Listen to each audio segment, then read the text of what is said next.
ज्ञान मंथन में आप सभी का हार्दिक अभिनंदन करते हैं। मैं हूं सुबोध और दोस्तों आज के अपने इस वीडियो में हम आपको बतलाएंगे कि भगवान श्री कृष्ण को दामोदर क्यों कहा जाता है। दोस्तों पवित्र कार्तिक मास का एक नाम दामोदर मास भी है।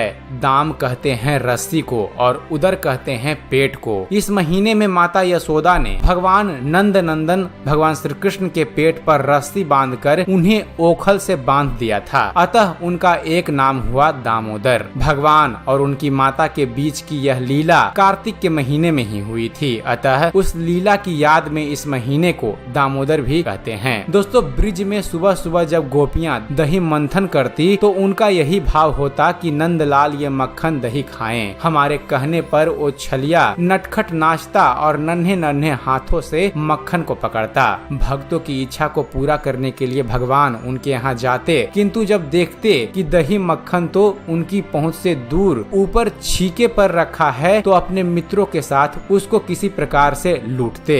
गोपियां इससे आनंदित तो होती, किंतु नंद नंदन को देखने के लिए किसी न किसी बहाने से यशोदा माता के यहाँ चली जाती और शिकायत करती। माता यशोदा अपने लाल से यही कहती कि अरे कान्हा, अपने घर में इतना मक्खन दही है, फिर तू क्यों बाहर जाता है। एक दिन माता यशोदा भगवान को दूध पिला रही थी, तभी उन्हें याद आया कि रसोई में दूध चूल्हे पर चढ़ाया हुआ था, अब तक उबल गया होगा। माता ने नन्हे कृष्ण को गोद से उतारा और उबलते दूध को आग से उतारने के लिए लपकी। भगवान श्री कृष्ण ने रोष लीला प्रकट की और मन ही मन बोलने लगे कि मेरा पेट अभी भरा नहीं और मैया मुझे छोड़कर रसोई में चली गई। बस फिर क्या था, भगवान ने सामने दही घी माखन रखे हुए मिट्टी के बर्तन को तोड़ दिया, जिससे सारे कमरे में दही बिखर गया। परंतु इससे भी बाल कृष्ण का गुस्सा शांत नहीं हुआ। उन्होंने कमरे में रखे सभी दूध और दही की मटकियों को तोड़ डाला। इसके बाद छीके पर रखे हुए मक्खन व दही के मटकों को तोड़ने के लिए एक ओखली के ऊपर वह चढ़ गए। उधर यशोदा मैया जब दूध संभालकर मुड़ी तो वह यह देखकर हैरान हो गई कि दरवाजे में ही दूध दही मक्खन बह रहा है।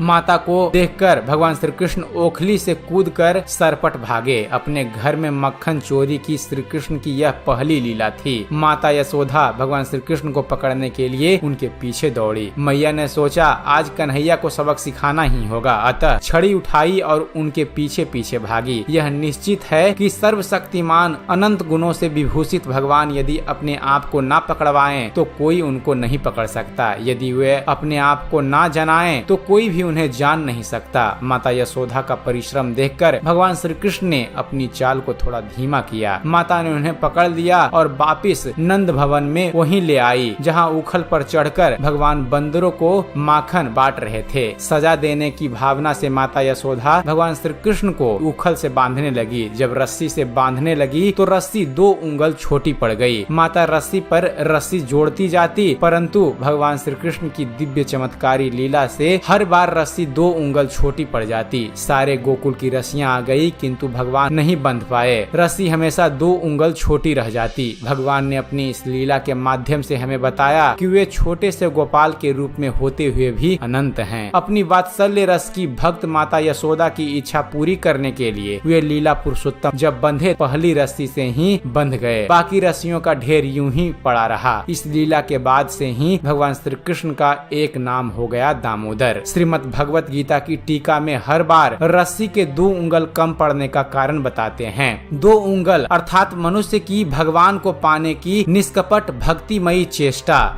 1 उंगल और भगवान की कृपा दूसरी उंगल। जब दोनों होंगे तभी भगवान हाथ आएंगे, नहीं तो कोई भी भगवान को प्राप्त नहीं कर सकता। तो दोस्तों यह थी कथा भगवान श्री कृष्ण को दामोदर कहे जाने की। उम्मीद करते हैं फ्रेंड्स आप सभी को हमारी यह कथा पसंद आई होगी। अगर वीडियो पसंद आया हो तो वीडियो को लाइक और ज्यादा से ज्यादा शेयर कीजिएगा, ताकि यह जानकारी और भी दूर तक पहुंच सके। और दोस्तों अगर आप चाहते हैं कि आपके द्वारा बताए गए टॉपिक पर हम वीडियो बनाएं तो आप हमें कमेंट्स जरूर कीजिएगा, क्योंकि आपका एक कमेंट हमें और भी ज्यादा अच्छी से अच्छी वीडियो बनाने के लिए प्रोत्साहित करता है। और दोस्तों ऐसे ही लगातार वीडियो देखते रहने के लिए आप हमारे चैनल ज्ञान मंथन को सब्सक्राइब करना न भूलिएगा। आप हमारे चैनल को सब्सक्राइब कीजिए और देखते रहिए, जानते रहिए। धन्यवाद। जय हिंद।